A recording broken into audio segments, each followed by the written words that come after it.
So good morning, everyone, and welcome to this Inspiring Era online event on engaging citizens with science, insights and success stories from across Europe. I'm Helen Garrison from the Swedish nonprofit organisation Public and Science, a partner in the Inspiring Era project. So firstly, before we begin, there are just a few housekeeping notices. Firstly, we are recording the event today. None of the audience will be featured, just the speakers. And you will receive a link after the event to a page on the Inspiring Era website where you will find the recording and the PowerPoints from today. We do have several opportunities for questions in today's programme. So please post your questions in the chat as you go along and we will try to answer as many as possible. And also keep an eye on the chat too, because my colleagues will be posting useful links as we go along. So today we're going to be exploring how citizens can be meaningfully engaged with science and research, drawing on concrete examples and success stories from different European countries. Our programme consists of a project showcase where you will be hearing from very four and inspiring successful engagement initiatives. And then we're going to have our panel with four experts with many years of experience on the topic, who will also be sharing their insights and learnings. Before I get started, I just wanted to say a few words about the Inspiring Era project that is running this event today. So Inspiring Era is a Horizon Europe funded project, and we're working with the European Commission to support the implementation of the ERA policy agenda, the European Research Area policy agenda. And we're doing that by helping to raise awareness of EU initiatives and tools and learnings among those who can benefit from them directly. So citizens' engagement is a key feature of the ERA policy agenda.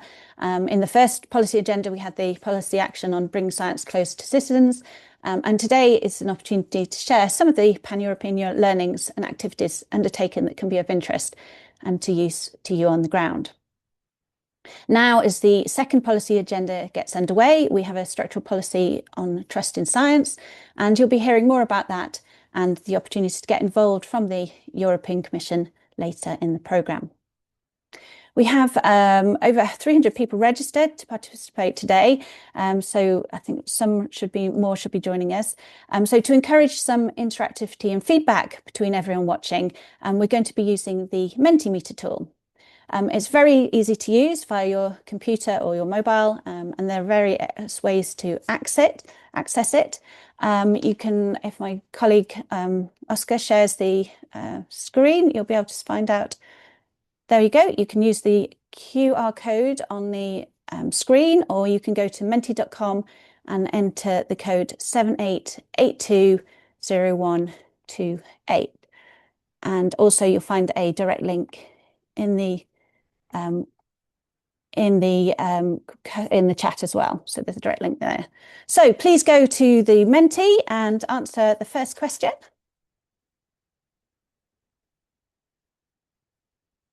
Which country are you working in?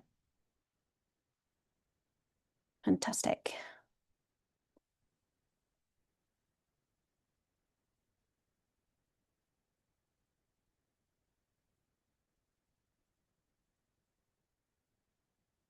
Great. I think when I checked yesterday, there were people registered from 37 different countries, so mostly right across the whole of Europe, but also beyond.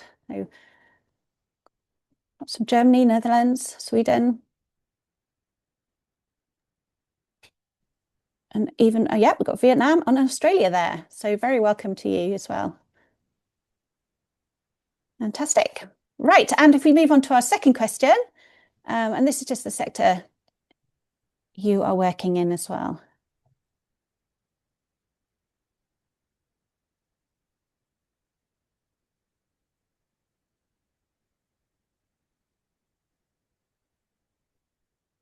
So yeah, mostly from academia.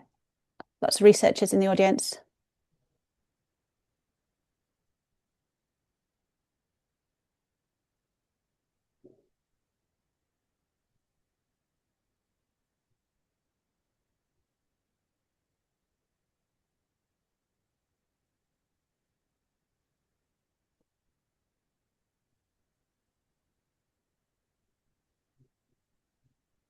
Great.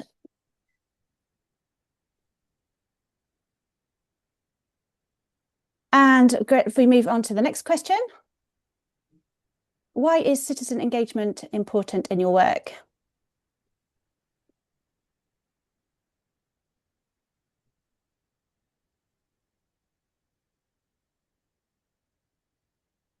So for funding.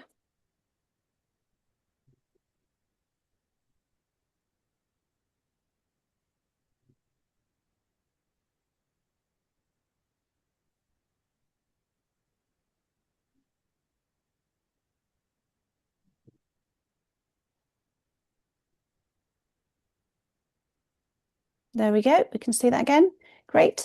So yeah, trust, create more impact, engage citizens in better understanding of science. Fantastic. And if we move on to the next question, we'll let you see these all out. We'll make sure these are available afterwards. What are your biggest citizen engagement challenges?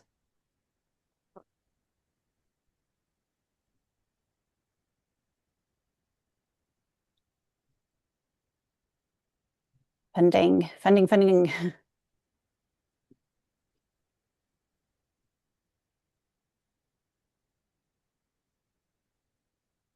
Resources, trust, timing.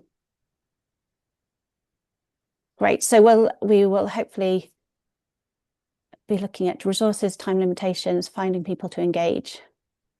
Right, we will be able to share those a little bit later as well. Right, so thank you very much. Thanks, Oscar. So now it is time to move on to our project showcase, where we're going to be hearing from 4 very inspiring projects. We will have a short Q&A afterwards, so if you have any questions, please post them in the chat. So first off, I would like to welcome Karen Verstralen, who is project manager at the Flemish Knowledge Centre for Citizen Science, who's going to be telling us all about one of their most successful programmes in which citizens are engaged in co-creating artificial intelligence solutions to societal challenges. So Karen, welcome, over to you. Thank you, Helen, for the introduction. Let me share my screen. Is it showing my PowerPoint? Yes, perfectly. Perfect. Okay. So hello, everyone. Thanks for having me here. So I'm presenting Amai, and Amai, it's a Flemish word. It means something like, oh, wow, oh, that's amazing. It also has AI in its name. It's a project on AI in which we want to involve citizens in development of AI applications from start to finish. So like Helen said, I work for Civil Flemish Knowledge Centre for Citizen Science. So we work on this project together with the Flemish Centre for Knowledge, for Data Knowledge in Society. And the project is funded by the AI policy plan, of the Flemish government.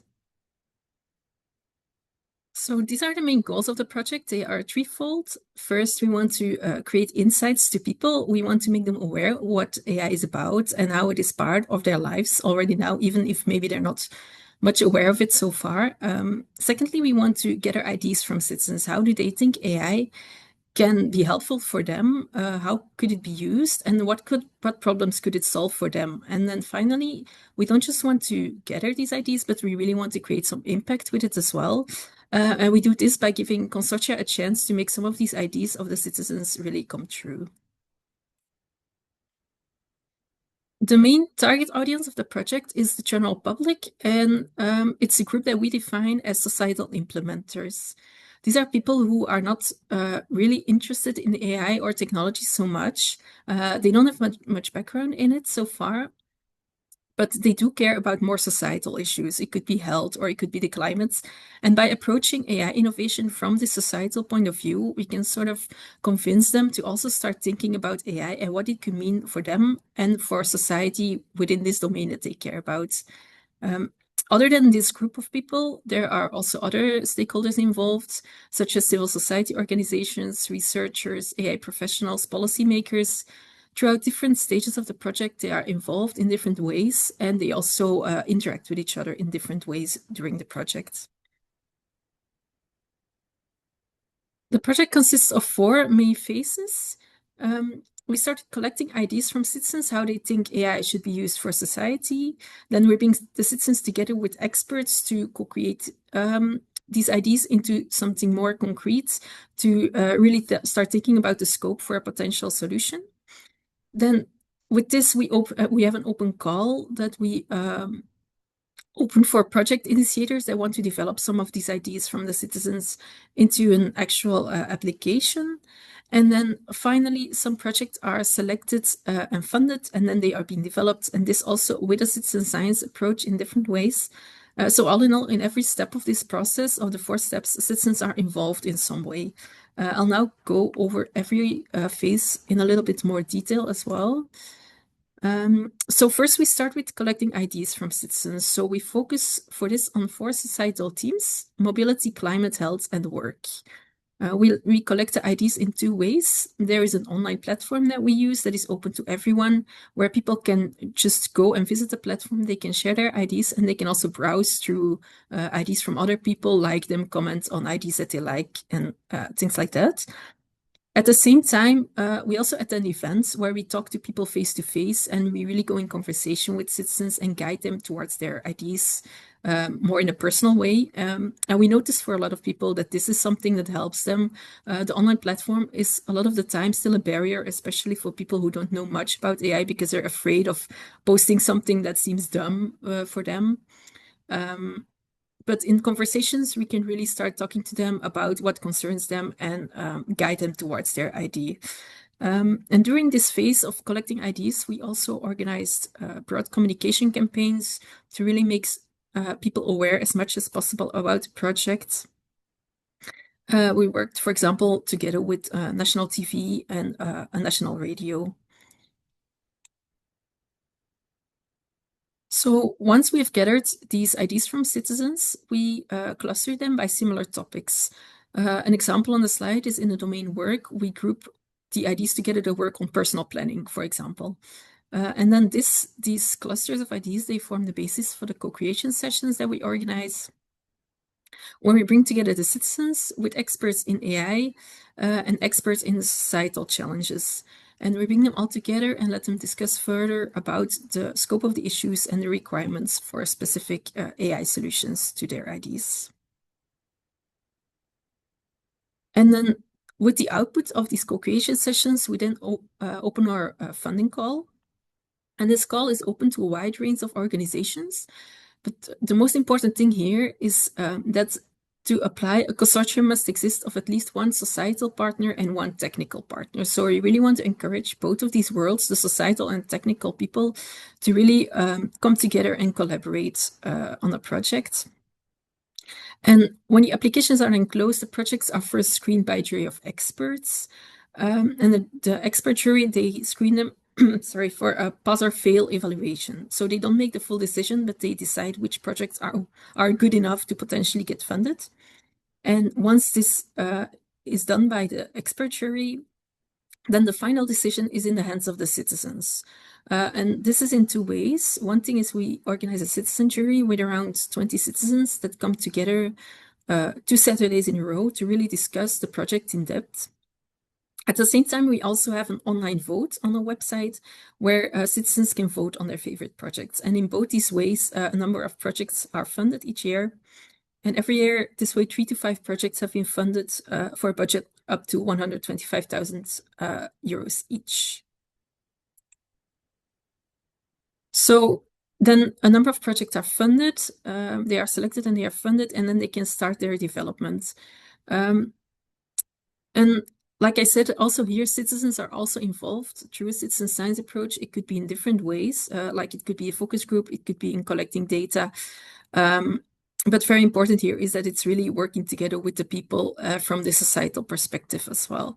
And from here, the process is a little bit out of our hands, but we still keep these projects close. We have regular meetings with bringing these projects together, where there is a nice interchange between the different projects, sharing their experiences in their projects and in doing the citizen science work. And we also support them if they have questions on citizen science or support them on human AI and on also their communication challenges. And what we also do is with these projects, we use them as sort of concrete examples to communicate about concrete examples of AI applications for society in our newsletter, for example. There are some examples of projects on the slide. The picture that you see is from a project that was working with drones to detect litter near a river in Flanders. So they organized different events around Flanders to where citizens could take part and use a drone to fly and help them detect litter. So these are the 4 steps of the project. At the same time, we also have some activities that we are doing all year round. For example, we have a card game that we created where the aim is to build your own AI solution by collecting all the right cards. It's a game can be played by children, for example, in schools or at home with their families. We also attend a lot of events where we just talk to people. We talk to people who pass by, or we also have an interactive booth that we take to some events, which is an AI quiz that people can play by using their body movements. And we also have teacher packages, for example, a teaching package on ChatGPT. Now, we quickly realized that although we are doing a lot of events, a lot of the time, the people you meet there are people who already maybe have some interest in the topic or just highly educated people who more often go to these kind of events. So we also started working on some strategies to include more vulnerable groups of society. And one thing we have developed for this is a street theater act that we took to market squares to really go to where the people are and lower the barriers as much as possible for their participation. And it's a street theater act. It's an act about some sort of analog chatbot, and it's just a fun experience for everyone who passes by. But at the same time, it's also a great starting point to start a conversation about AI. Another thing that we did in this is we were together with an organization that works with low literate people, where we developed a teacher package for them, focusing on topics like, for example, deepfakes or fake news. And then we started giving trainer sessions to the teachers of these organizations. Then finally, I want to conclude with some lessons learned of our project. First of all, we have run this full cycle of the phases 4 times now, and every year we have learned by doing and made some adaptations to the process. For example, in the beginning, we were doing the 4 phases sequentially, but we changed this to parallel tracks of the different phases to create some more time for the different activities within each phase. We also made some improvements of the funding call, like having a higher budget for a project, or more opportunities for matchmaking between the technical and the societal partners. Because we realized for them, it's often difficult to start meeting each other and to find each other, basically. We also learned to focus on sustainability of our work, especially with the eye on if the funding runs out, that not everything we do will go to waste. So we embed our activities in partner organizations, and we also created a toolkit to inspire others to replicate our approach in other countries or maybe with another team than AI. And then finally, maybe something a lot of you will recognize in your projects are some lessons and dilemmas on communication.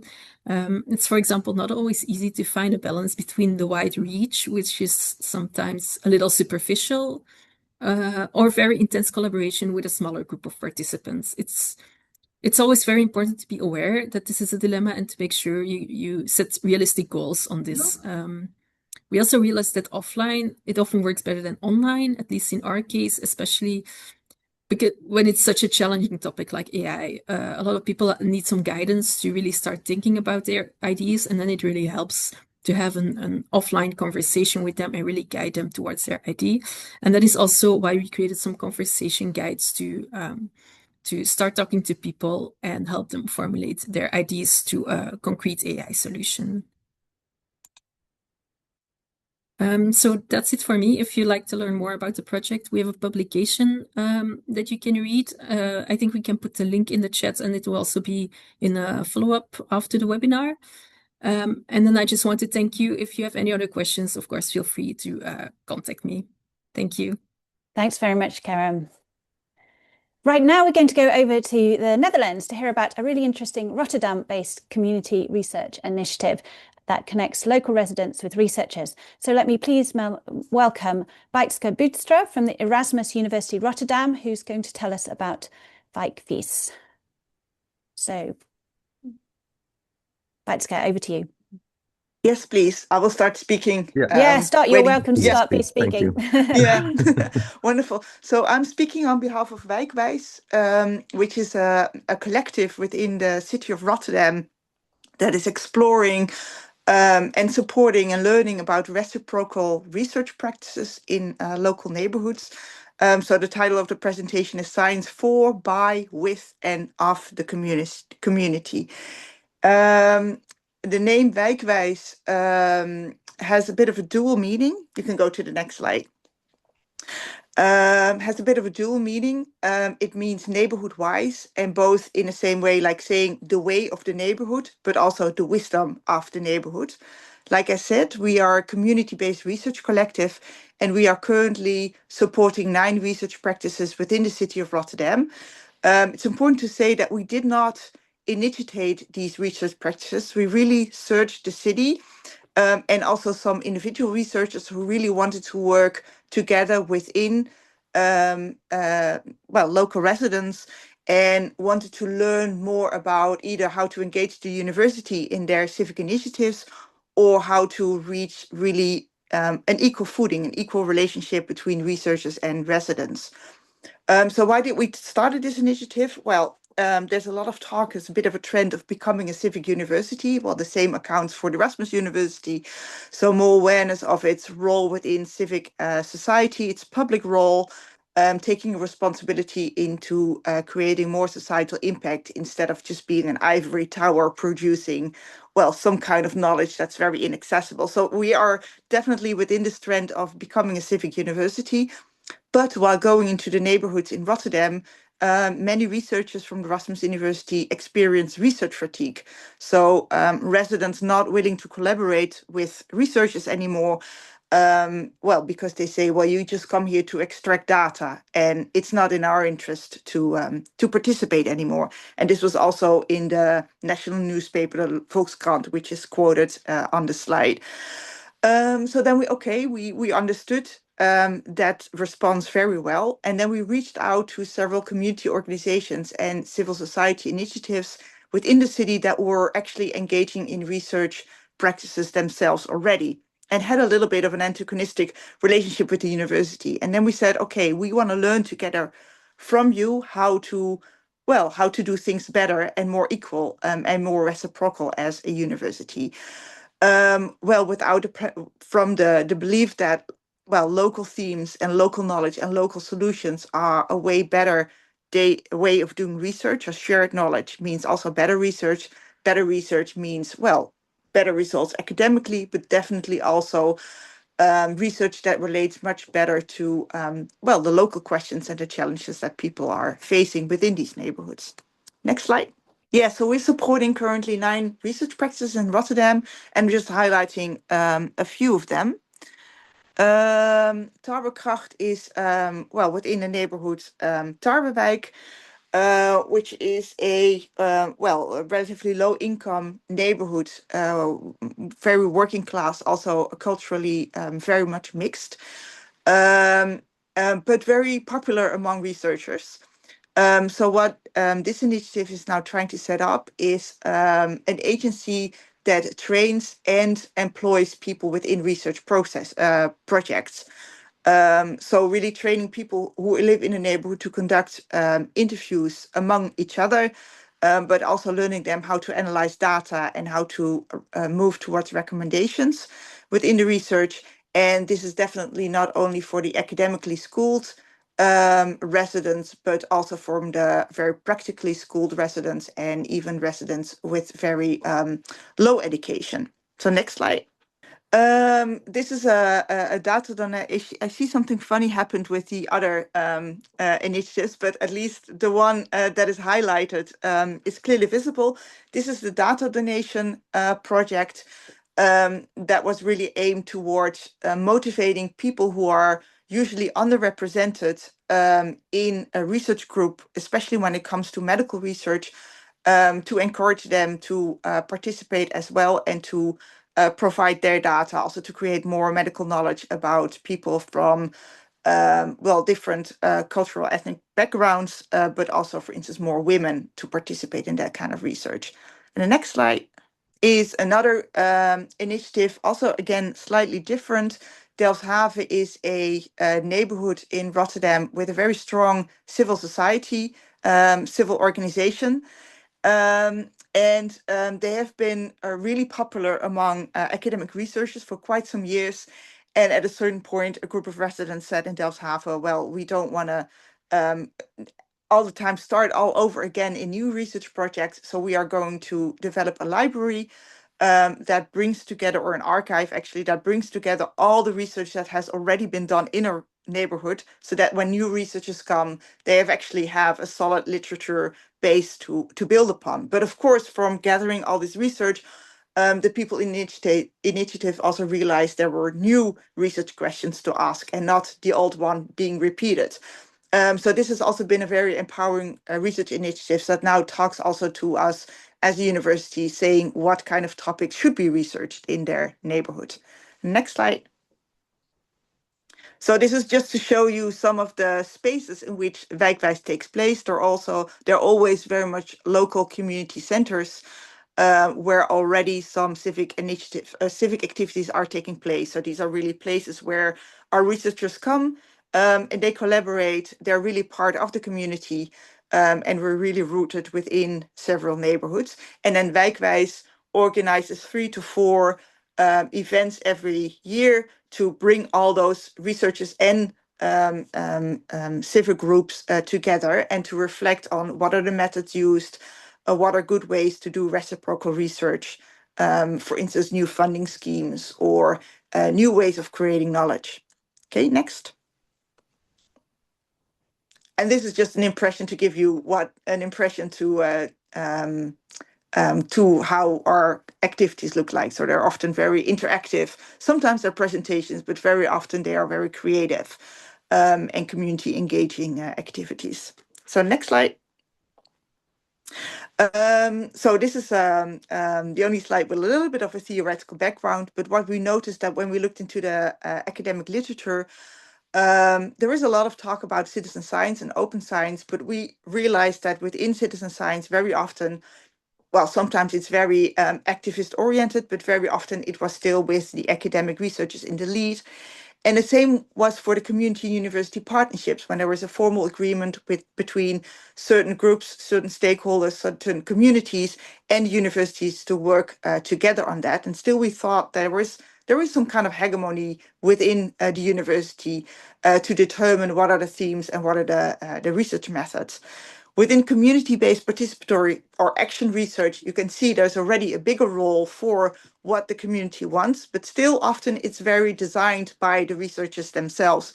And we really wanted to learn what happens when we let the community design the research practice, define the topics to work on, decide on the methods, and then also work on the recommendations. And this is really what we are trying to explore in Wijkwijs. Next.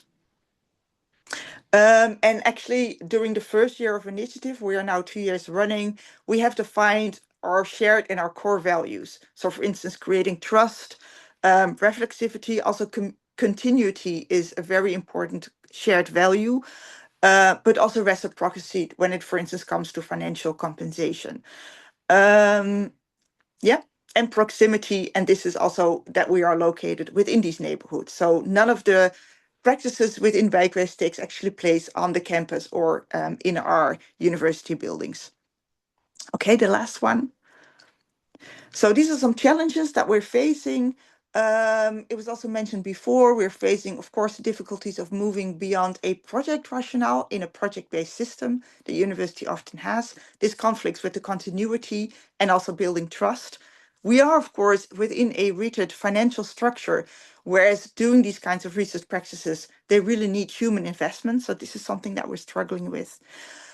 We also noticed that a lot of early career researchers are very enthusiastic about this way of working, but we also realized that a lot of social work and also emotional labor requires new skills of those researchers. So this is really something to support as well. knowledge ownership is diffused, and then sometimes hierarchy and targets do slip in. So how do you work with that? Also, local communities, they want very concrete outcomes, and yet you can only do these things when you leave the process to be a bit vague and a bit emerging. So this is a tension that we're dealing with. Also, being seen, heard, and valued means different things for different people.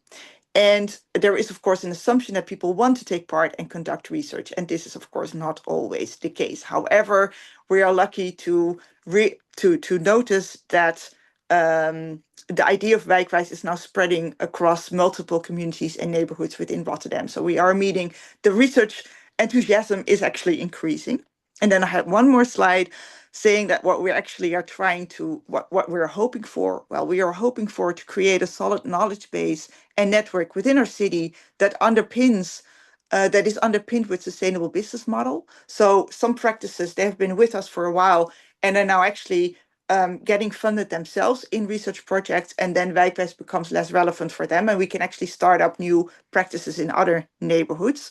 So in that way, we're really trying to spur a self-organized movement that spreads across the city. We are trying to turn our university in a trustworthy and valued partner amidst the city's challenges. And we are trying to normalize epistemic diversity. So saying that everyone's knowledge is valid, and we need to integrate and exchange various kinds of knowledge as well. So thank you. Thanks very much, Bijtske. That was very interesting. Great. Welcome to everyone else who has joined us. I'm sorry, apologize for the technical issues. I was a little bit surprising with the capacity of our usually very large Zoom account, but my colleagues behind the scenes have been sorting that out. It is fixed. We're letting everyone know. And just want to say that we are recording this session, and we will send a link to you all with the recording and the PowerPoints and everything, so you can catch up if you have joined late and missed anything. So a warm welcome to everyone else.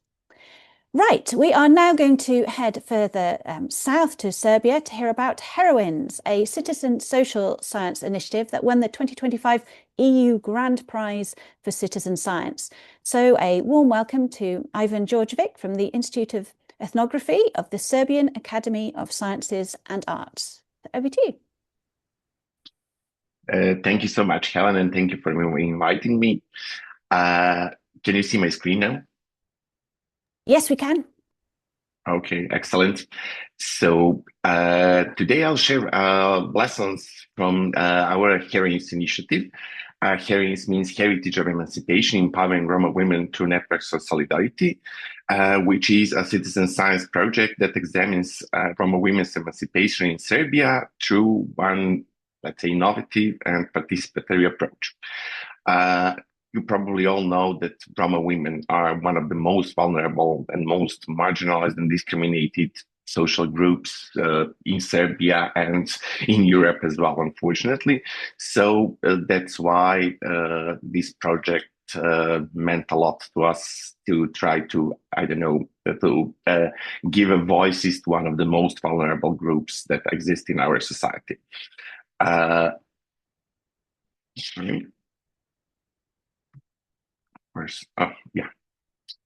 So this is also, this project was recognized with the EU Prize for Citizen Science Grand Prize, which meant a lot to us that it was recognized as such.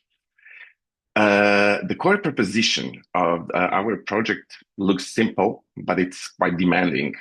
It treats emancipation as a form of intangible heritage, not only as a historical narrative, but as something which is carried in everyday practices, relationships, and local infrastructures of solidarity.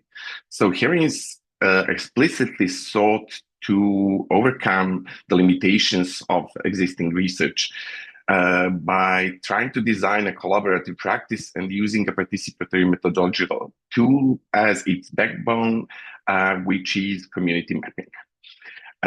So the project and the idea of the project is not only about producing knowledge on Roma women. It's more about building a process where Roma women are positioned and also co-producers of knowledge, shaping what is collected, how it is interpreted, and how it is communicated.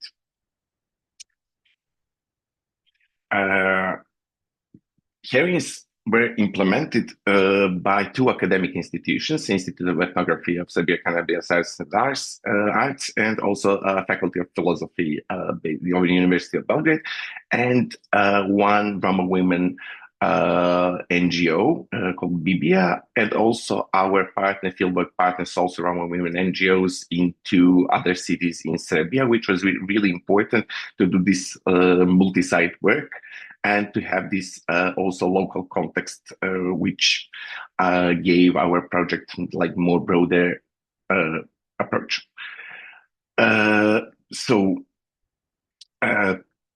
If we talk about something that we can understand as a success factor, let's say, the first key success factor is one that we can call in a methodology of the project. So it is a community mapping. Community mapping is not simply drawing maps. In our initiative, mapping basically operates as a participatory infrastructure. And it allows participants to document lived experience, identify local resources and constraints, and produce knowledge that is often missing in conventional research. In our case, that meant that researchers doing focus group discussions, interviews were actually Roma women themselves. So scientists did only the training part of it. Everything else was basically the task for our partners. And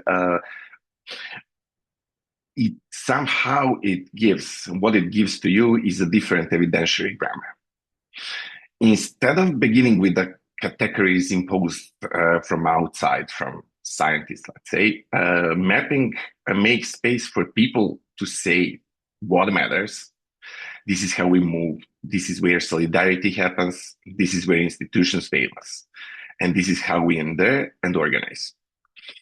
And because this method is participatory, it became a platform for self-advocacy and also empowerment.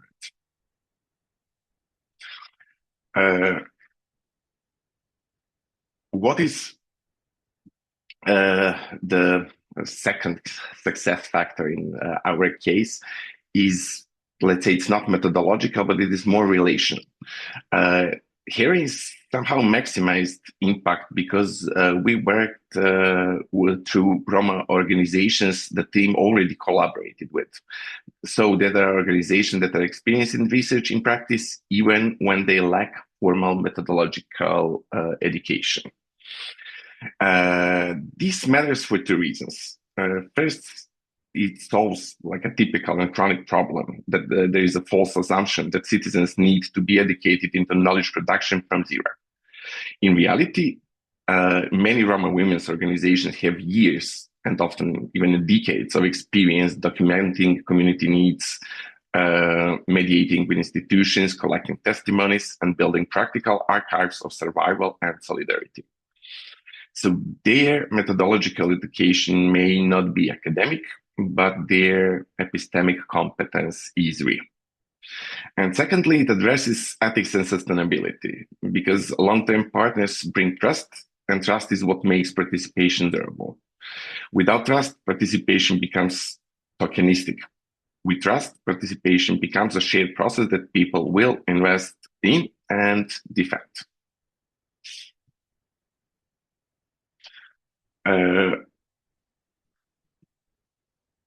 Also, when we talk about how we try to maximize participation and inclusion, one answer could be called structural, because participation, and we try to do that, is embedded across phases, from research design to community mapping, then to interpretation, and finally to public outputs. This is implied not only in the project's framing as a collaborative practice, but also in how public outputs were defined. And the second answer is more procedural. Participation works best when it is treated more as a governance, not engagement. And community mapping in this sense becomes a way to negotiate what becomes public, what remains private, who authorizes narratives, and what kind of evidence are acceptable.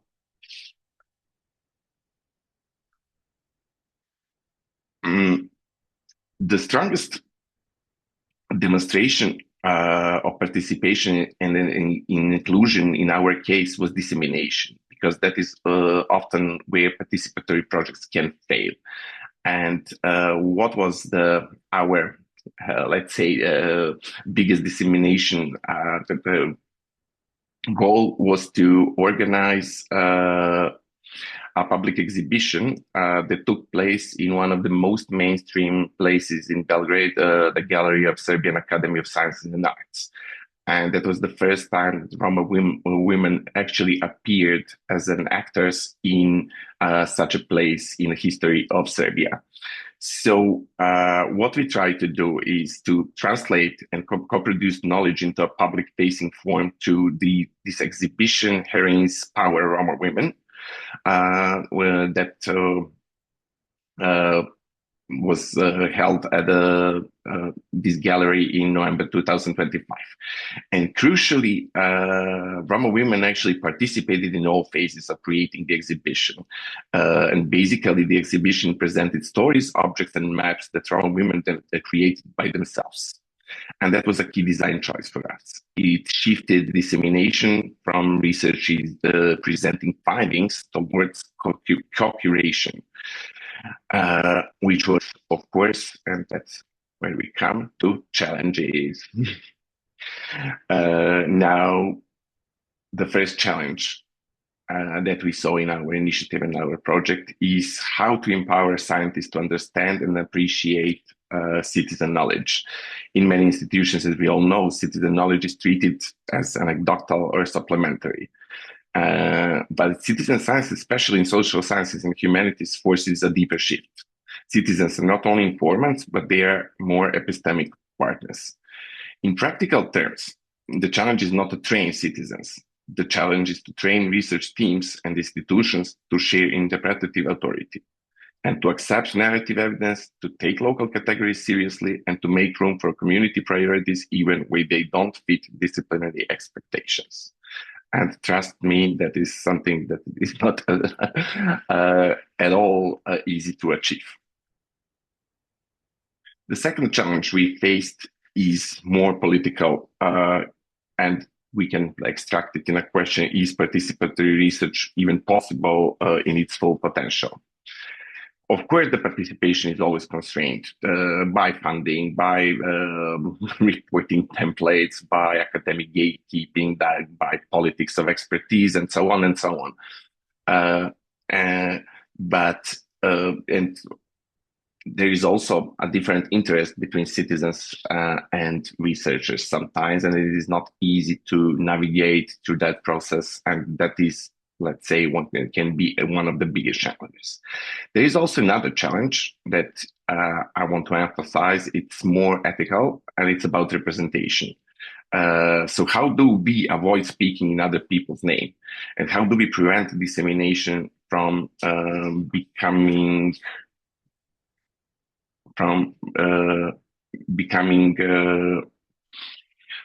a one-way broadcast where researchers translate others' lives into the institutional language? And what we try to do is to treat dissemination not as the final stage, but more as another participatory site. So our exhibition model provides a concrete mechanism for two-way exchange through co-creation, consent-sensitive curation, and public-facing outputs that remain recognizably authored by Roma women rather than merely about them. And my last slide is something that could be called pathways, takeaways for, let's say, other initiatives that are engaged in a similar way. First, a methodology. Our community mapping works as an inclusion technology, and it produces evidence, builds confidence, and creates a shared object of analysis that participants can own and also mobilize. Secondly, projects like Herings succeed when they are built to trusted organizations, not simply as stakeholders, but also as co-researchers with deep experiential expertise. And thirdly, the hardest problems are not technical, they are institutional and ethical. And recognizing citizens' knowledge, confronting the limits of participation, and designing dissemination that preserves reciprocity so that the exchange does not end when, for example, the exhibition opens. And that's our central lesson. Participation may sometimes feel like a mission impossible, but the way you design methods, partnerships, and dissemination determines how close you can get and how much inclusion becomes real rather than symbolic. Thank you. Thank you very much, Evan. Great. And so now, last but definitely not least, I'd like to welcome Brendan Owens, who works in education and public engagement at Research Ireland, who is going to be telling us about the successful first national public conversation on research, Creating Our Future. So over to you, Brendan. Warm welcome. Thanks so much, Helen. Thank you. Just load up my slides. And Helen, you can let me know if it comes up clear on your side. All good from this end. Excellent. Thank you very much. So thanks, folks, for the opportunity to speak about learnings from our national campaign, Creating Our Future in Ireland. And I'd just like to give a little bit of background to it because this is a campaign from 2021 to 2022, and there's been a lot of change. If I was presenting this when it was happening, I'd actually be presenting on behalf of another organization. So I should explain a little bit about who we are as Research Ireland, just to set the scene. So Research Ireland, we're the largest competitive research and innovation funding agency in Ireland. We're a government agency. And we were established only in 2024. So interestingly, as you can see, it's after the campaign had taken place. So the campaign is sort of woven into our DNA as an agency, and it is the amalgamation of two former funding agencies, Science Foundation Ireland, SFI, and the Irish Research Council, IRC. So respectively looking at STEM subjects and looking at arts, humanities, and social sciences. So now Research Ireland is covering the full body of research in Ireland across all subject matter. So the Creating Our Future programme that I'll explain a little bit about was from Science Foundation Ireland, or carried out by that agency. So Research Ireland sits under the Government of Ireland's Department of Further and Higher Education, Research, Innovation and Science. And the report that you see to the right is Impact 2030. That was released in 2022 and is Ireland's research and innovation strategy. It's the reason we as Research Ireland exist, and it also integrates learnings from Creating Our Future as well. So to give you a little bit of background on Creating Our Future itself, so in 2021, this is a government-led national brainstorm, bringing together the people of Ireland into a conversation on the role all areas of research can and should play in addressing our hopes of the future, the challenges, the opportunities, hearing from everyone far and wide across the country. Utilised an online platform, although there was also opportunities to use postcards and more analogue methods of providing your ideas. There were 40 roadshows that were carried out, and that was in all over 26 counties of the Republic of Ireland, visited at least once, 36 information and support sessions, and about 1,500 brainstorming events, both in person and also online as well. And that resulted in 18,000 responses. And so on terms of the timeline for the campaign, planning and implementation took place between June to November 2021. And then there was a lengthy process of sorting, synthesizing the ideas and publishing the report and trying to collate all those 18,000 responses between December 2021 and April 2022, which marked the publishing of the report. So if you visit creatingourfuture.ie today, you'll be able to sift through all the ideas. And also there is both the expert report of the collation of all the findings and responses, and also a campaign report as well that dives deeper into some of the topics that I'll mention today. So just to the bottom right, this is the key question that was asked as part of the campaign. Tell us your idea for what researchers in Ireland should explore to create a better future. And that was actually a workshopped question because this was the key question being asked. So there was an accelerator session which brought in multiple stakeholders from government, state agencies, academia, societal representatives to be able to refine this question. And then it was tested as well with an advisory forum and a sample group too. So a very simple collection because it was asking you to give your idea and then only asking for two pieces of information about yourself, which were optional as well, age and which county you're coming from in Ireland. So very simple data collection. And out of this, the report, and we'll go into the mechanisms of it in a moment, 16 themes were identified, and they're not necessarily linked to particular science areas or topics around subject matter. They're quite inclusive and cross-cutting in terms of different disciplines. So, for instance, anything from advanced solutions for housing through to supporting and innovating farming and food, to something a little bit broader ranging and more systemic, such as improving policy making and the political system. So a lot of conversation that was taking place during this. And I like this quote here saying that the best way to invest in the future is invest in the humans that will inhabit it. So if we're to focus us on societal challenges, funding and solving those challenges through research, we need society to be involved in the broadest possible way. So in the presentation, I wanted to focus on a few elements that my fellow presenters have looked at as well in terms of factors for success, some of the challenges that we encountered, and some of the lasting impacts from the campaign. So I've already mentioned it to say that one of the factors for success for the campaign has been the easy idea submission process. So just to emphasize that on the right, you'll see one part of the campaign was actually a coffee truck that was visiting around the country. There were people who were able to do a few different activities to inspire conversation. Being a coffee truck, everybody was coming up for a coffee or a tea and a chat. And the people that were there included representatives from government, so local representation, and also local researchers and the general public. So it was an opportunity to have casual conversations, to explore a number of different topics. And so not just to submit an idea and go, but actually have a bit of a dialogue about what research can do for everyone in Ireland. And I think a key factor for success as well, that this was a campaign that was minister-led.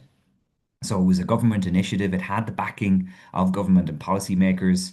There was an advisory forum in place which balanced in its membership research, society and government. There were expert panels, which altogether over 70 experts across different areas of 5 working groups. And I'll show in a moment some of the mechanisms that were used to bring you from those 18,000 ideas through to actually being able to sort them and distribute them to the experts where appropriate.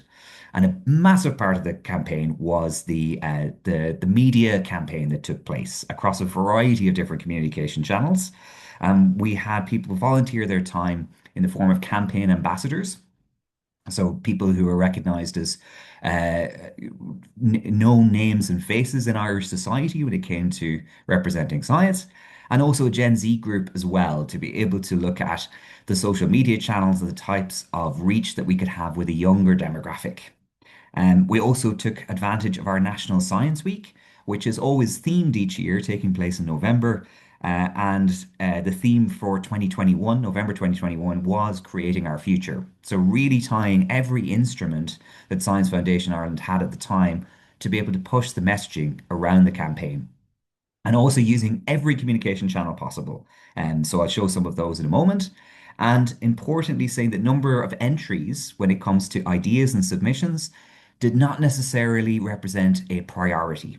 So there was very careful consideration of, just as an example, if you have a school class group that have all explored a topic together, they've all become invested, that could be 30, or if it's multiple class groups, 60, 90, and suddenly it looks like there's a lot of people asking for the same solution or producing the same idea for a research area. So there was a lot of balance in the data involved there. And as mentioned already, the integration of Creating Our Future and the outputs in government priorities, particularly in the research and innovation strategy for government in the form of Impact 2030. So just to give a flavour of some of the public engagement activities, so between July and the end of November 2021, just at the end of Science Week, there was a multitude of channels used, the advertising and PR through TV, radio, press, social media, led by a PR agency, national roadshow, which I've already mentioned, reaching all 26 counties of Ireland at least once, thematic events and stakeholder events as well. So just to give you a little flavour of the submission process, so creatingourfuture.ie is the main platform, everything being collated there. So the Irish public feeding in their ideas, submitting them via the web platform. They were filtered through data cleansing software, manual checking, and then just retaining that database integrity. There was a decision tree which was needed in terms of any repeat ideas that were maybe over biasing the data set, and also excludable ideas. I know we have this phrase that there's no such thing as a bad idea, but there can be ideas that could be seen as deemed as offensive or are, really obviously nonsensical. I know it's happened in particle physics recently, but turning lead into gold, for instance, or something along those lines, just as an example. Maybe not the priority area there. So there is a level of moderation involved. And then with our, sorry, I skipped ahead, with the expert panel, the moderators for different research areas dividing up as appropriate to the 5 working groups to carry forward the collation of the idea of the 18,000 ideas. So just to speak a little bit about the challenges that were encountered, I guess I've just shown you there, idea curation is a big part of the process with such a large national campaign.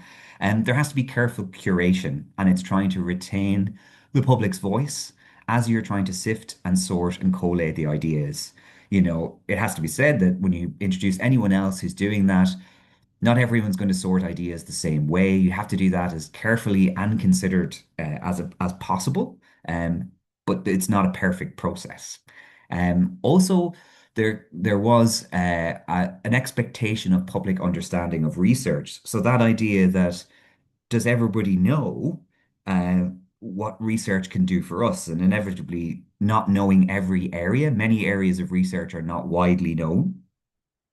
So it can be difficult sometimes for everyone to pinpoint what can research do for us on a day-to-day basis. Also, despite the fact that the roadshows were very successful and the interactions are very successful, mediation can inevitably introduce bias. So it depends on who you have taking part in those, who the role models are, what research areas they're representing, maybe some of the activities and what they lean towards. So that could introduce some bias in some of those submissions. There was an expectation that particularly societal stakeholders would be more on board for hosting events to reach various different corners of society. And there were fewer events than expected hosted by them. So instead, Science Foundation Ireland ended up hosting a lot of those more targeted societal engagements.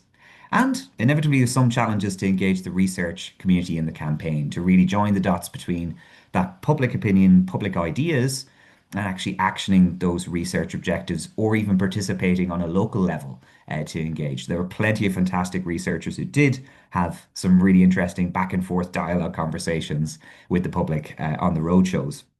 And then even though the question itself was extremely carefully crafted, it turned out that a lot of the submissions were concerns, and they weren't asking in all cases research to do something or targeted it for research to do something, and it was more around the concerns area than a targeted idea submission for researchers. But are they one and the same? So maybe I'm kind of cheating a little bit by saying it's a challenge when maybe it's not really a challenge. It's just that the expectation or the outcome was different from the expectation. The concern areas actually do lead to the areas of research that should be invested in. So going to very quickly speed through to say maximizing participation and inclusion. Again, the idea submission process was easy. So limited data capture, very, very simple process to submit, not lengthy forms. The roadshows were reaching often underserved locations.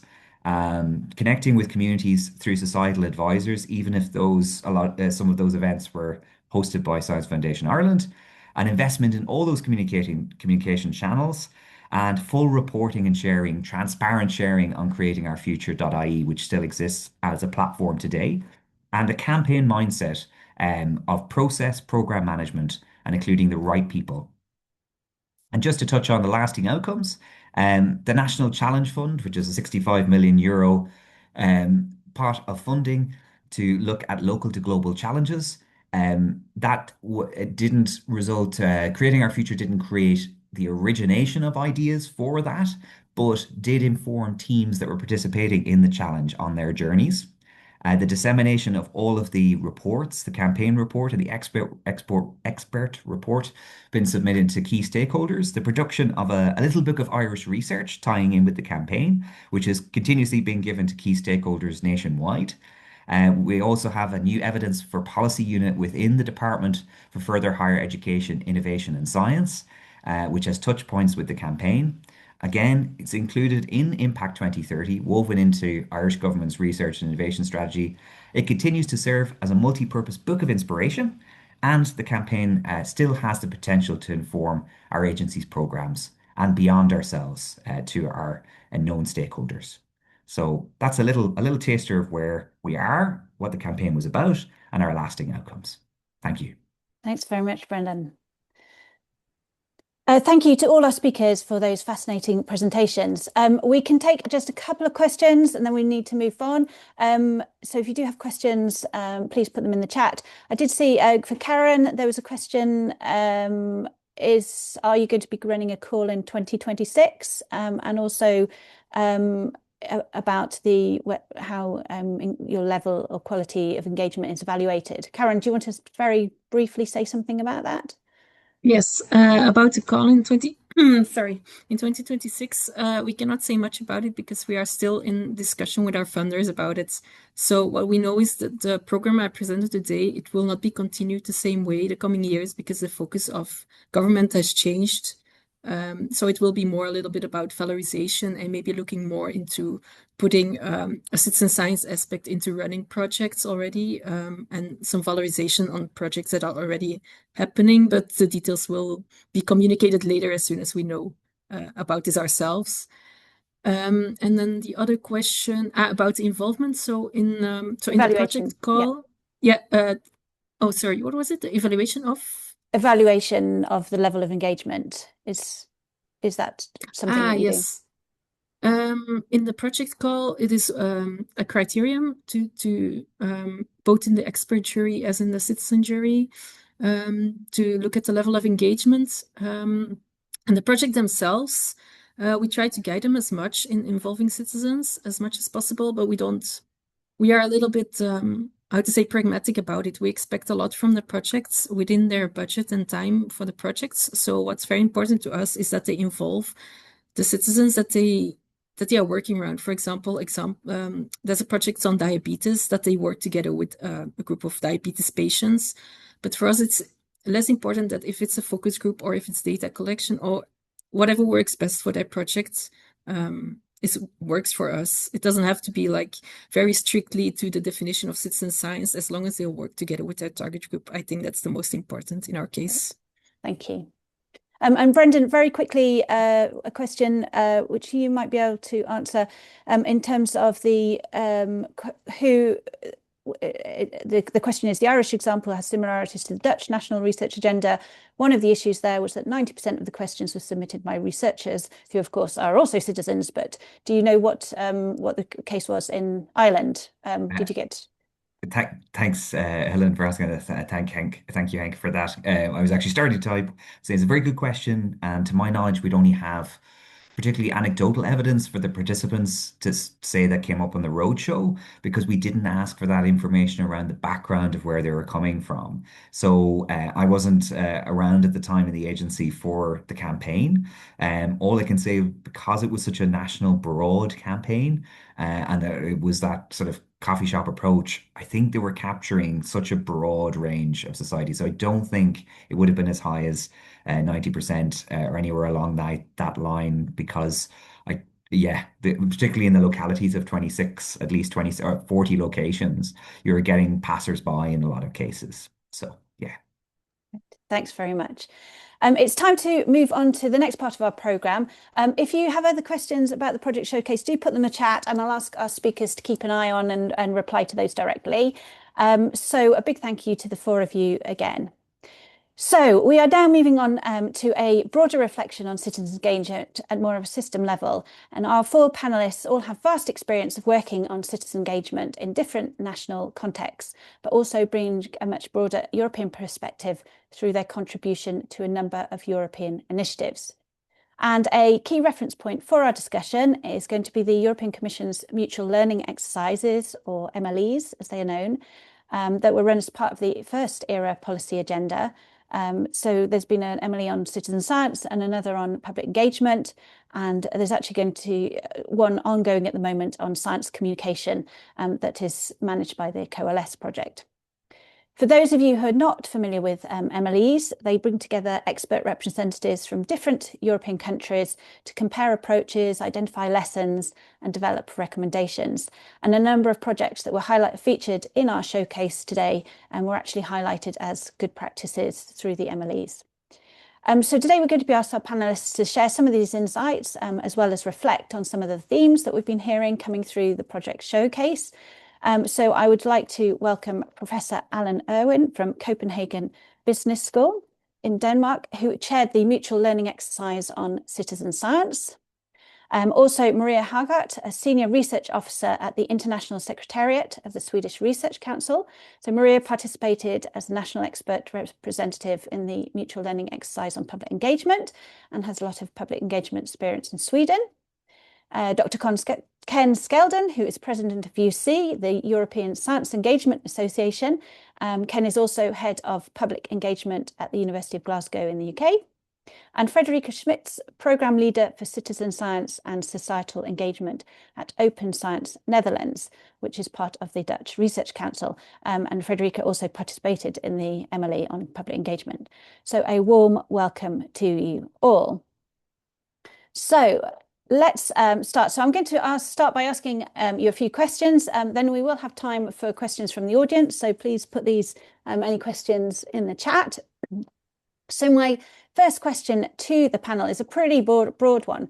So reflecting on sort of the mutual learning exercises that took place and the projects that we've just heard, as well as your own experience, what sort of clearly demonstrates effective citizen engagement in research? So what does good engagement look like? So let's start with Allan, please. Over to you. Oh, thank you very much, Helen, and thank you for everyone for being here. The speakers just previously, fantastic examples. And I really want to thank everyone who participated in the mutual learning exercise. And just quick background on the one on citizen science. There are 11 participating countries in our MLE, and the extensive amount of reports are available. It's all online. So thank you to people who did the work on that. And please take a look. I think, in terms of your question, Helen, about good engagement, one thing in our MLE, I'll stop calling it mutual learning exercise and just say MLE now, was that we didn't want to have just a single roadmap. I think there's sort of a tendency, particularly when you're looking across different countries, to say, well, which country is the most developed? I mean, I noticed Germany, for example, featured heavily in the Mentimeter exercise. But we wanted to say, well, it's tempting to say, oh, what do they do in Germany and how do we copy that? And we said instead, we don't want a single roadmap. We talk a lot about this technique called backcasting, which is a way of getting groups of people to imagine a desirable future, possibly, for example, in transport, and work backwards and say, well, what's appropriate for us in our context and how might we tackle that kind of area? So I think what is good engagement is going to vary in different settings. I just wanted to say that. I don't think we should impose just one model, because good engagement could be something very simple which improves the quality of just a few people's lives. It could be a national exercise, as Brendan was just talking about. So we need to be open. If we also talk a lot in our report about enabling factors, for example, in support of that. But if I just answered directly, I would say there are two characteristics personally of good engagement. One, I really like the expression mutual learning in MLE. I think that's exactly right. I think there should be mutual learning in an engagement exercise on all sides, researchers as well as members of the public. So mutual learning is important. And I think making a difference is important too. And again, I just want to stress that doesn't have to be something grand about the direction of big institutions. It could be just making a difference in your own life. Perhaps it's just helping you understand something or building new connections. But if I had to say, I would always look to mutual learning and making a difference as characteristics of successful engagement exercises. Thank you very much. And Maria, let's go over to you. Thank you, Helen, and thank you for inviting me to this. And building on what Alan said, in our mutual learning exercise on public engagement, we were 8 countries involved, both member states, European member states, and associated countries, and mostly representatives then from different funding organizations. And I would say we were more looking into the overarching framework conditions, the national initiatives that has been initiated, and some of them, as you said, have been presented here. And without going into really the in-depth of what we came up with, the fund results, which is available in the report, and we'll continue discussing it today. I would say that one of the most important things is to have a governance structure that has pointed out the direction, that you have a strategy, a vision for what public engagement should include, and for the country or for the organization itself. That is well planned, and where you have dedicated goals, you have included the impacts, what it could bring to, but also that is easy accessible, as we heard from the very interesting and inspiring Irish initiative. It's so easy that everyone on the street can actually be involved in the policy-making process. And I think that's one of the most important things. But also, as Alan said, and what is the kind of context of the MLEs as well, is the knowledge sharing, the mutual learning between different publics, different sectors, different organizations. And I think that was one of the most important outcomes of the MLE as well. Thank you very much, Maria. Ken, let's go over to you. Yeah, thanks, Helen, and thanks very much for the invite. I'm going to build on what Maria and Alan have said, and particularly Alan, what you were saying there about it depends, and I'm going to put that through a slightly different lens, which is, I think it's almost asking the wrong question, when you say something like what's the most effective approaches or methods for engagement. Because it really does depend. It kind of depends on what you're trying to achieve, who you're working with, what the infrastructure is that's led to the engagement that you might be involved with. And so over the past few years, I've been much more keen on thinking of public engagement through an outcomes lens. So really thinking very carefully about what the outcomes are that you're trying to achieve through the engagement work. And that could be very different. We've heard really great examples of very deep participatory practice in the first hour of this event. But in UC, we see a complete spectrum. We see examples of that, but we also see outreach programs, schools engagement, festivals and events, a really broad range of different types of public engagement activity. And I think at the end of the day, you've got to ask yourself, well, what's the outcome that I'm trying to achieve? And for many years, I worked in a university where I was a co-lead on a big culture change project, which was looking very much at researcher development and skills development and transferable skills, and thinking about it through that lens. And so, one outcome there is the kind of narrative CV that as an academic you might acquire by getting involved in different sorts of engagement activities.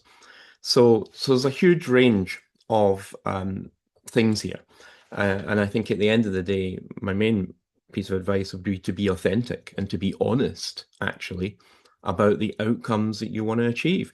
And if that's around really good mutual learning, as Alan's emphasizing, that very participatory approach, then you've got to be honest about the way in which you do that and the practice that you use to do that. And we've heard some fantastic examples, actually, of all the different considerations that go into that. It's not easy. It takes time. It takes a sustainable effort. So you've got to be very, very honest with yourself about that if that's the outcomes that you want to see achieved. A lot of engagement is opportunistic, still, I work in a university, we put out calls all the time to researchers to get involved in the next festival and event. A lot of that is opportunistic. But still, we would encourage people to think, well, what's the outcomes that you might achieve by getting involved in that? So yeah, I think that's my kind of takeaway from this part, is just to be authentic, be honest with yourself, and think about the outcomes for you and also the people that you're going to be engaging with. Thanks very much, Ken. And Frederica. Thanks, Alan. I think I can only, just sort of underscore what has been said before, and it's really about the goals. And as we are talking about really sort of maybe lighter engagement to all the way to participation, full-blown participatory practices. I really like what Ivan mentioned before. He said participatory infrastructure, and I think that is very important. The terms of infrastructure already implies something that stays for longer, that you can build upon, and that really needs investment throughout. So I think there's a lot of call for long-term, for relationships, and for that sort of soft infrastructure that's needed, and that we sometimes take for granted when we say, let's engage, but that actually means that you can only do that when that's already in place. And we heard about the Rotterdam Initiative about research fatigue. That's exactly the opposite of where we want to be with when we engage. So I think there's this whole of, sort of framework, or I guess history that took place in the neighborhood or with the people that you want to engage, that you have no sort of, that needs to be right. And there again, the goals are also important on what you want to achieve. Do you want to change something in the neighborhood? Then it's really important to look at who should be involved. What's the situation there? What is the historic sort of, what's the history with the people? So I think, it's very complex. It depends, like Alan said. Thank you very much. Great, and let's move on to another question. So one of a reoccurring theme and common challenge that comes up is inclusion. So especially engaging people who aren't usually involved in science. We'll talk about underrepresented group. So what good practices here can make a difference? So Frederica, let's start with you this time. So what kind of practices to increase the inclusion? Yes, exactly. Yeah, so I mean, first of all, I guess you have to really know, what's like I said, what's the purpose and who are those involved? And then I think it's really coming back to the question, can we increase the diversity and the inclusion of who we engage with? And that's a recurring question, and it's very complicated to achieve that. And it actually has a lot to do with the trust or the mistrust that's already there against institutions or political organizations even. So I think if we talk about research, we always think about this sort of like context, or let's say the box of research that we do research with, but sometimes the goals are to actually change something for the better. So then actually it goes further than what research can do. And if you don't then manage to get policy on board as well, I think, I would say don't even engage at all, because afterwards you end up maybe with research fatigue, or you end up with the feeling that people think, okay, so now I have engaged with researchers, but nothing really changes.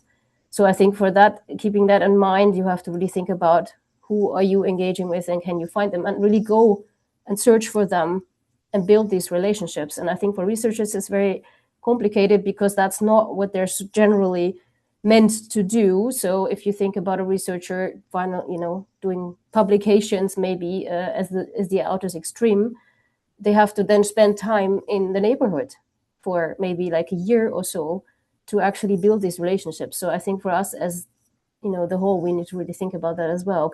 Can we actually facilitate that, give them time to do that? Thanks very much. And Ken, what's your perspective? Yeah, I mean, it depends again on how you look at this. I mean, inclusion is it's an interesting term. It's kind of used all over the place, but what is it you really mean? Now, if you're meaning reaching kind of missing voices in research or underrepresented voices, maybe marginalized groups, then I think it's really important that whole emphasis on building trust with those communities, and particularly with people in those communities who are trusted by the citizens that make up those communities. And by that, I mean, I've seen projects where maybe a group of researchers are kind of spending a lot of time trying to gain, it might be approval to work with sort of 20, 30 representative people from a particular community group, and then wasting actually a lot of time compared with trying to form a trusted relationship with one person from that group who could then be considered almost like part of the research team, and then that person essentially builds trust with the wider group.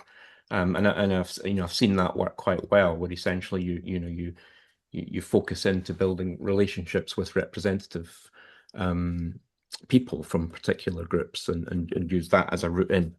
That can work. I think if you're talking about inclusivity in terms of widening beyond the kind of usual suspects, if you like, that come to events, science festivals are great, but people that go to science festivals tend to be interested in science, and there's a lot of work goes into thinking, well, how do I reach people beyond that interest group, and that's looking at different sorts of platforms that different segments of society, if you like, go to.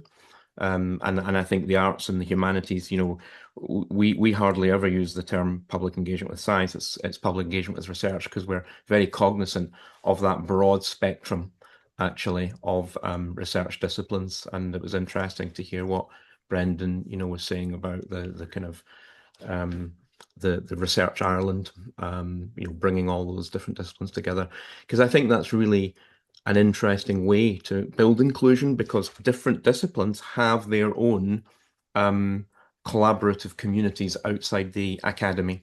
And that can be really interesting, thinking about the different communities that different researchers are working with, perhaps in social sciences, arts and humanities, compared to what a physicist or a chemist might have links with them. And we've seen really interesting examples of Glasgow, of those radars, essentially, increasing inclusivity. So, yeah, I think you just have to be very cognizant of it, and also ask for support, because almost certainly there will be people around, whether if you work in a university or out there through the associations, through the networks like UC, where you can ask for support about the best ways to try and do that. Great, thanks very much. And Maria, over to you. Thank you, Helen. Well, then, having not been in my role as a funding agent for such long, I have to dig back into my memory working for other organizations. And I think that most importantly, it's all the work prior to what you're aiming to achieve. You have to set up the outcomes, the goals, as we were speaking about earlier, but also to really go back into who do we want to reach, the organizations, the persons, the people behind that, and really do your homework beforehand. And I think that's also one thing there where we are now talking as a public engagement officer, where we could kind of be the facilitators, the connectors to society at large, which the researchers most of the time or sometimes don't have. And I'm also thinking about a specific project that we were involved in Public and Science, which was called Tech Ethos, where we were exploring the concerns and possibilities about the new emerging technologies. And we were supposed to involve the hard-to-reach groups in society, the underserved communities. And we did a quite intense and very great mapping of different organizations in the Greater Stockholm area for that, especially those who are not then specific connected to society and the research community as such. We were involved in the connecting to the municipalities of the more economically deprived areas in Stockholm. And for the neurotechnologies workshop, where we're supposed to play a board game, we got into contact with a group of people who had never, I think, hardly ever been asked to be involved or listened to. And I think that's also very important, to listen to the publics and also to give them feedback afterwards, of course. But we involved them in playing a board game about the present, the future, and the long-term possibilities and challenges of neurotechnologies. And they were people that had different disabilities within that sphere. And they were first being presented by the status of the current research from a professor from KTH in Stockholm. And they had never met a professor. So for them, some of them was just, wow, I'm meeting a professor. And who actually listened to them. And some of them had actually been involved in a lot of these kind of research. And I think all of us who were involved were really amazed by these brave people and what they shared and how they felt recognized by being involved in this. And I think that's also having this trust building authenticity, as Ken talked about, but also giving them a voice, because they said we've never been listened to. And we could, through this EU project, we could give them a voice, because this was fed into the results, to the results of the project, the roadmap, the agenda, everything. And we gave them feedback afterwards, and they really wanted to continue to be involved in this kind of things, to continue to have maybe science cafes about different things. But kind of the society had let them out because they weren't listened to. They were not a normal group to listen to. That was a very inspiring project. And I take that with me from ever I'm now thinking about doing these kind of projects. I think that I always need to be humble and listen to people and build on their expertise and knowledge, because there's so much expertise and knowledge out there within people who might not having a university degree. Thanks very much, Maria. And Alan, over to you. Yes, well, we've already had a lot of really great points, but I just quickly step back. I think this is a good example, the issue of underrepresented groups of citizen science and public engagement really developing, because I think it's moved in this field from saying, isn't public engagement wonderful, or don't we like citizen science, to keeping that feeling. I still have a lot of passion for those ideas, but also saying, look, there are challenges. And I think it was really interesting when the speakers were raising these, because we've got to keep both those things. Actually, it's going to make citizen science and public engagement stronger if we address these awkward, uncomfortable issues, including this one about who gets to participate. There's so much to say about that. In the report, we talk a lot about practitioner networks. And I think that sounds a little grand, but it's basically about putting people in touch with each other, because I don't know what everyone's experience listening is, but when I think of my own ability to learn things, for example, about natural history, it's usually because someone somewhere has taken the time to sit and talk to me and just help me and make me feel, oh, it's not that it's impossible to understand. Some kind person somewhere has helped me along the way. So I think building, partnerships, and I talked before about mutual learning. I think mutual respect is extremely important too, that you go into this. I think humility was just mentioned a second ago. You go into this as a researcher, looking at my side of it, knowing that you have at least as much to learn from this engagement as you ever have to give. And so it's about those kind of human relations based on respect. And I don't just mean personal respect. Of course, we should show respect. I mean epistemic respect, just to understand that people might well know things that are just different from what you know as a researcher, and that you can both grow by having that connection. So respect is to me very core. Thanks very much, Helen. Great. Now let's move on to a slightly different question. So we've had a lot of projects and approaches, but if we want to move sort of these approaches to move from inspiring examples to sort of normal practice, what needs to change at system level? So it might be in institutions, it might be policies, it might be support structures.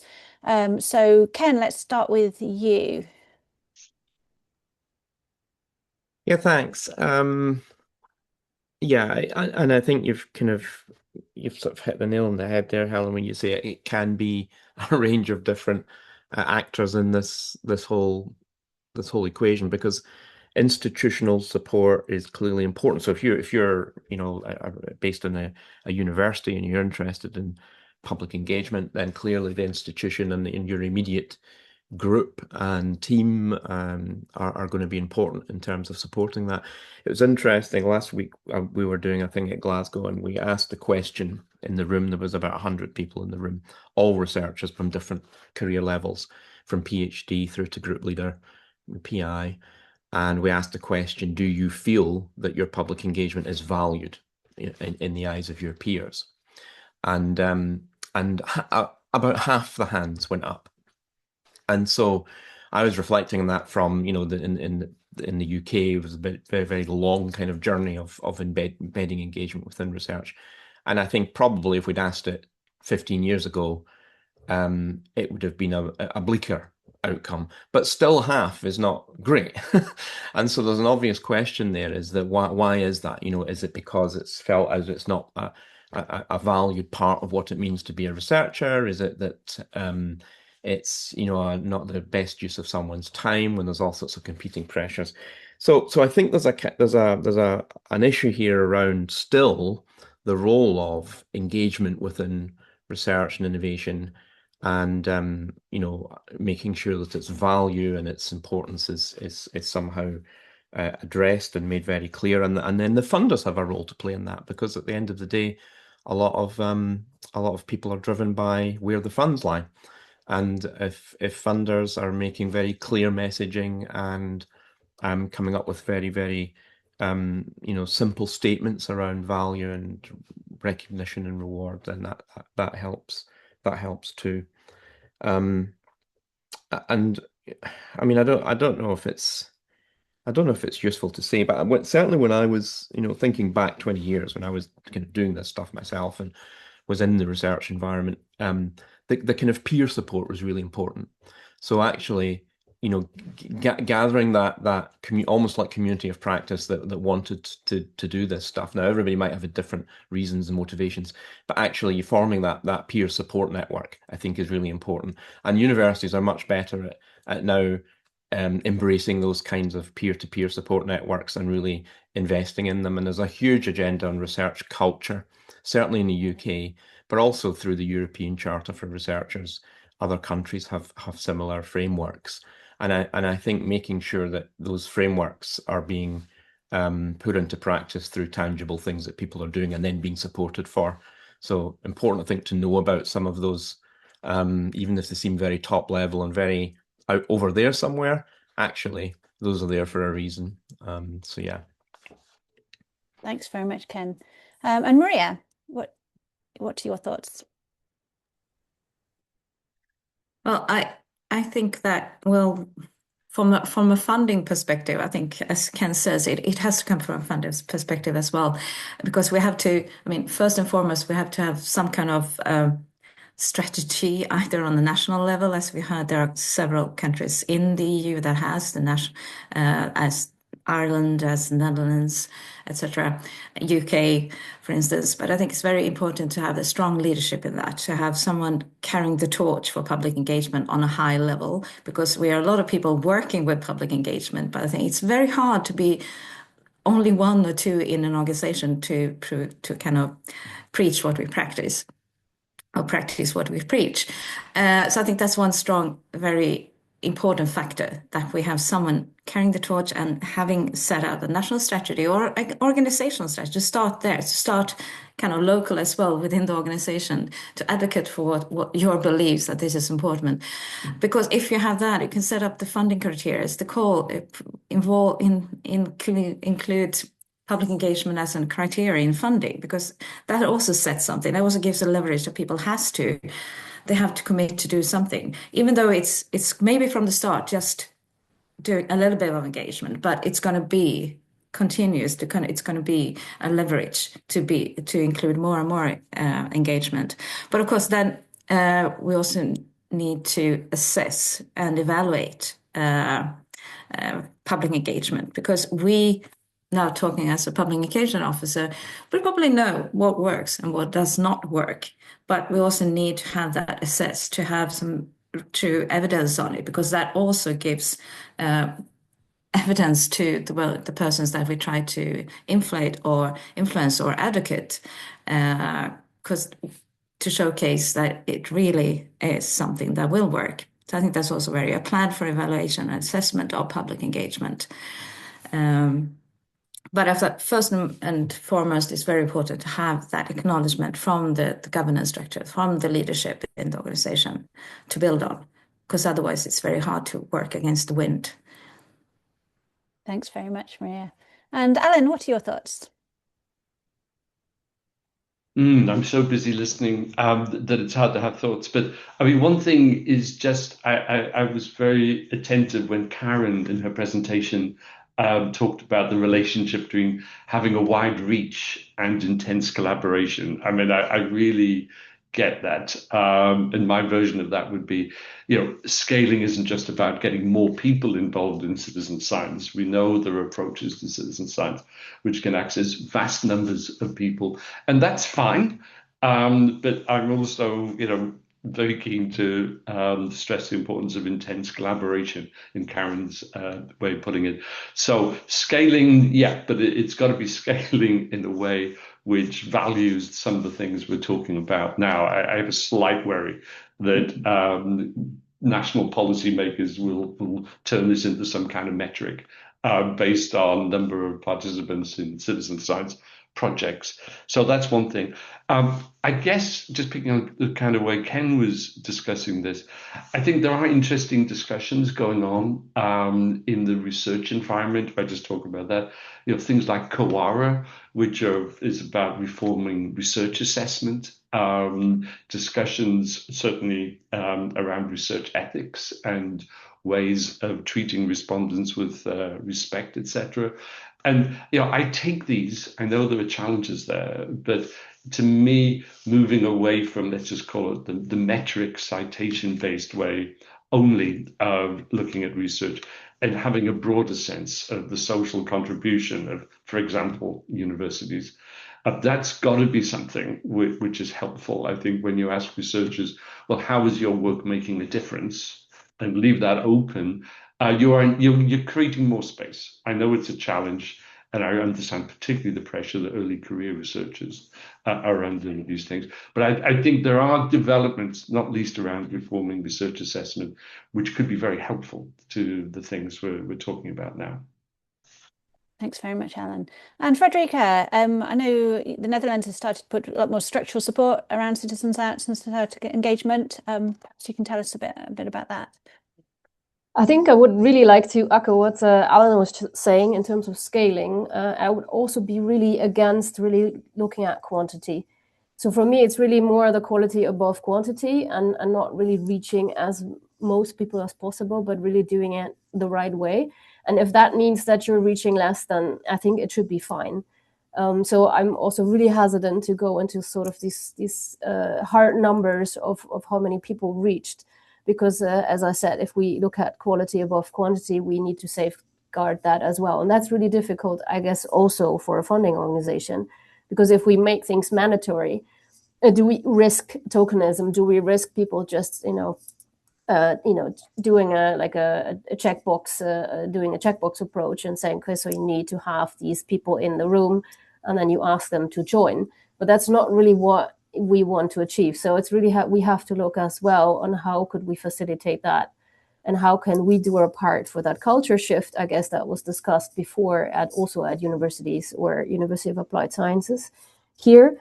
And I would like to actually highlight in terms of scaling, also scaling the opportunity to participate. So do we increase the opportunity? I think that's something that we can really do. And that maybe is quantitative even, just to have, people give the opportunity to participate. And that would maybe also come back to the democratic participation that people already have within their city, their village. Can we actually connect to what's already happening? And that was also a part that was discussed in MLE quite a lot. So, we have citizen collectives, we have citizen assemblies, we have people organizing themselves, taking ownership of their neighborhoods. Can we go to them and sort of really work together? And I think that is really something that also means scaling for me. So really making more use of those initiatives that are already happening. And yeah, we try our best, I think, here also in the Netherlands, but really that means looking very critically at what a funding organization does, and opening up the doors in the funding organization is also, something that's really challenging, daunting, but I think it needs to happen, and it also takes some time. So ongoing work, I suppose. That's great. Thank you very much. If anyone's got any questions, put them in the chat. We might be able to take a quick question. There was a question, and I think you were touching on it, Frederica, in terms of, throughout this morning, in terms of connecting and with neighbourhoods and things, from somebody who works in La Réunion, and how can we address the sociological gap between researchers in terms of economic, cultural and symbolic capital and local inhabitants? I don't know if any of our speakers want to say something additional relating to that. Anyone volunteering?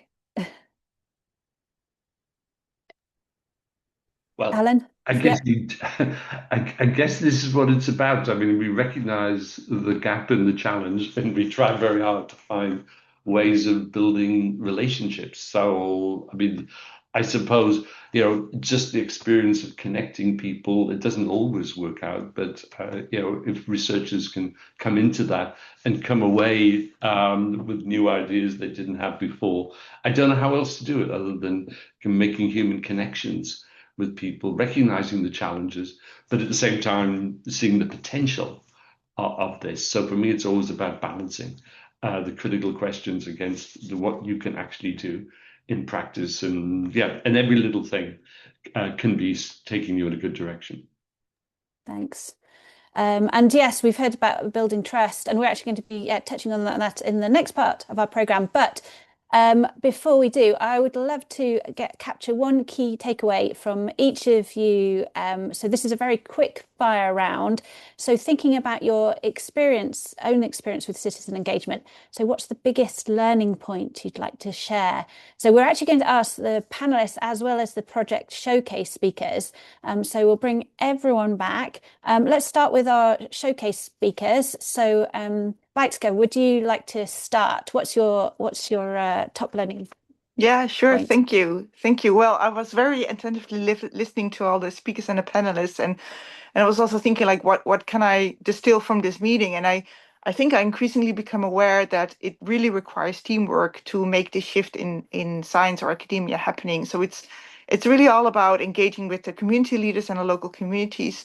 There's the individual researchers and what they aim to achieve, how they see their responsibility, but also what their skills are. It's about organizing learning collectives on a very local scale, like we are doing at Wijkwijs, but I know there are other cities that are doing the same thing.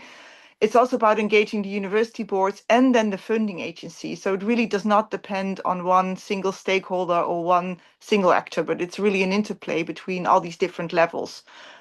So both scaling up and scaling down, I'd say. Okay, thanks very much. And Ivan, your biggest learning point? Thank you, Helen. I will put it in one sentence, that participation may feel like a mission impossible, but we should never stop believing in the process. Fantastic. Thank you very much. And Brendan? Thanks, Helen. Yeah, I'll try to do one sentence. I would say match a robust process with the right facilitators for the target audiences. Brilliant. Thank you very much. And Karen? Yes, thanks, Helen. For me, it would be to lower the barriers by going where the people are instead of expecting them to come and find you. Great. Thank you very much. And Alan?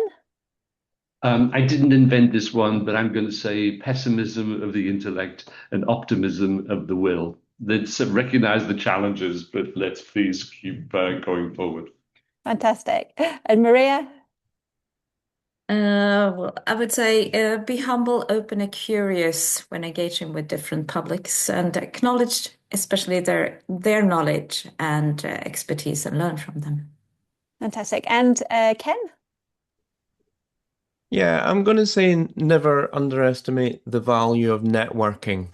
You might think you're alone in your challenges, but there's always someone out there who's got shared experiences. So even events like this, if you see somebody here, you think, oh, I want to talk to them later, reach out, embrace that networking opportunity. Brilliant. And Frederica? I would say practice what you preach. I think that was mentioned before, but that also means concrete for yourself. Look at your own organization and your position and open up the doors as much as you can. Brilliant. Thank you. Thank you all for those wise words of wisdom. And thank you again to all our speakers and panelists. We'd actually love to hear from you in the audience too. So thinking about your experience with citizen engagement, what is the biggest learning point you'd like to share with everyone? We were using Menti earlier. So if you can go back to Menti, you'll see the link in the chat if you need it. And perhaps my colleague can share the screen. So let's see. What to you in the audience? What are your biggest learning points when it comes to citizen engagement?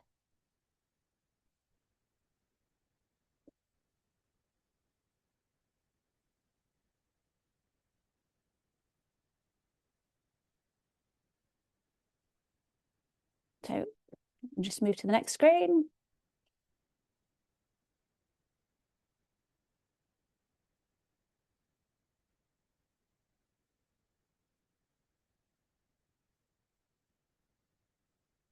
We've got one in the chat, quality over quantity. So here we go. There we go, be authentic, relationships.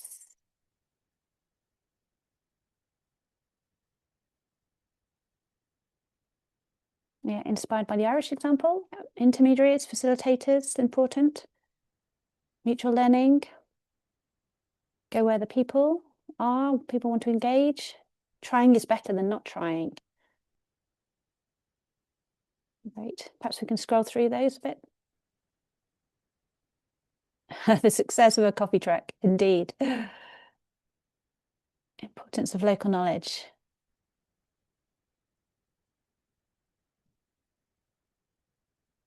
That's great. We'll keep capturing those. So thank you very much for sharing those.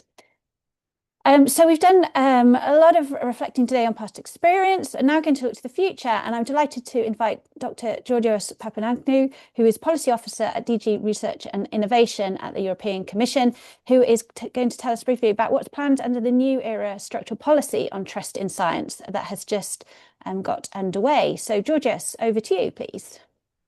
Hello to everyone. Thanks very much, Helen.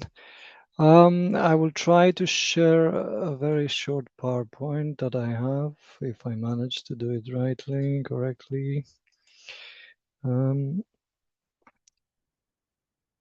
Yeah. Let me know if that is fine, if it works right. Yeah, you might just want to put into full screen. Yeah, perfect. We can see Okay. you. So yeah, a few short comments about structural policy included in the ERA policy agenda. I wanted actually, before I begin, to make a small clarification regarding the information also that I saw in the chat about the MLEs. The MLEs that we had, indeed, under the Policy Support Facility, which is managed by the European Commission, was one on citizen science, and one on public engagement in research and innovation. And of course, I invite you to go have a look at the very, very interesting reports with high quality insights and results. There is an activity run by our project Coalesce on science communication, which is equally very interesting and enriching, with a very good program. It's not a commission MLE. It's a project activity, which of course fosters and promotes mutual learning. And as I said, it's very enriching, but it's not a European Commission MLE, just to getting that right. So engaging citizens with science today is this title of our meeting, actually. But in any case, we are going to present a little bit about the ERA structural policy, which is included in the ERA policy agenda as published in the relevant council recommendation in the last summer. So the objectives of this ERA policy, the structural policy on enhancing trust in science, would be to boost public engagement in research and innovation, as well as citizen science and science communication through commonly developed guidelines, to develop more effective mechanisms for substantial inclusive public engagement, overall to strengthen science society links, and at the same time to, as much as possible, work to increase scientific literacy and science capital through generating closer links between the scientific community and young people, and of course people not habitually involved in science. So these are the high level objectives. In terms of practical matters or in terms of implementation, what this means is that there is a group of contact points nominated by the ERA Forum who participate in the implementation in the activities of this action.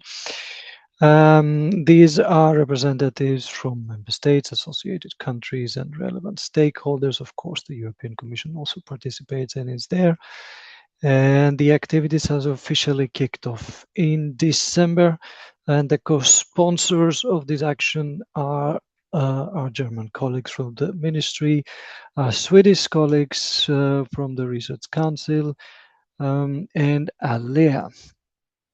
So they have put together a plan for action with particular focus on working on youth science and democracy, science and citizen as labels, as larger headings, and scaling up initiatives in the field. And like I said, the first meeting of the group took place in December, whereby colleagues were invited to state or to say if they want to be more active, like a part of a core group that would go on with this action. I mean, the others also will be part of the action for sure, and whether they have interesting insights or comments or activities and experiments and initiatives from their countries to share. With a view of having, building, nurturing a European community of practice in the first year of the implementation, as you can see. And in the second year, to have a sort of campaign of coordinated activities on this issue across Europe. Here I share with you briefly a timeline prepared by the co-sponsors with a bit more detail. January, you can see, start implementing by activating the core group, building the community of practice with regular exchanges, and from 26 to 27 to run the community of practice exchanges, and also in conjunction with events and meetings across Europe. So this is the plans for implementation. This is a very active group with many people who have a lot to say and a lot to contribute. And I'm sure it will generate very good insights, but also the sharing of information and the sharing of learning and lessons. From the side of the Commission, I will take just a couple of minutes of your time to point to what we contributed with in terms of implementation. I mean, in December, we published our new work program 26-27, which does include topics on the issues that we discussed, public engagement in research and innovation, and which are meant and designed explicitly in order to contribute to the implementation and to support the ERA structural policy. And for 2026, for example, we have a topic on fostering citizen engagement for more responsible democratic research and innovation, which has two areas. The one is for enhancing democratic governance through citizen science. And you can see a couple of foci and what we aim to achieve here with this project, but a future project, but in any case now as a topic, like leading to an improved framework conditions for integrating citizen science democratic governance, improving data practices, increased awareness in general about the value of scientific knowledge generated by citizen science. And then there's the area 2, guiding principles for inclusive engagement in R&I, which aims to enhance institutional and organizational capacities in relation to public engagement in RPOs and RFOs, to lead to considerations and design concerning actionable pathways for strengthening the co-creation of R&I by society, and overall to put together people, the research community and stakeholders to propose common era approaches for researchers, policymakers, professionals and experts of communication to boost public engagement. All of this you can find online. As I said, all details about the calls you can find in our pages. So I will leave it at that. I will thank you again for a wonderful meeting and for the multiple insights and comments and examples of great interest, and I hope to see you again in the future. Thanks very much, Georgios. Right, our time is up. We are going to have to bring the event to a close. However, before we do, just a few final bits of information. Firstly, we have a very short evaluation form about the event today. Link in the chat. It's just going into the chat. And yeah, please, it just takes a couple of minutes, very short to complete, and really help us to design future events. We've also put together we're putting together a web page which has got, which will have the recording from today, the PowerPoints, the Mentimeter results, the tips from our speakers, useful links. So we'll put a link in the chat as well, but we will actually be sending you that to everyone who's registered after this event as well. And if you want to receive details of forthcoming events, stay updated about what's happening in the European research area, you are very welcome to join the ERA community, and that's done via the Inspiring ERA website. Again, you will find a link in the chat. So it's now time to bring the event to a close. I would like to take this opportunity to thank all our speakers again for their excellent contributions, and you, the audience, for your engagement too. So thank you very much and goodbye.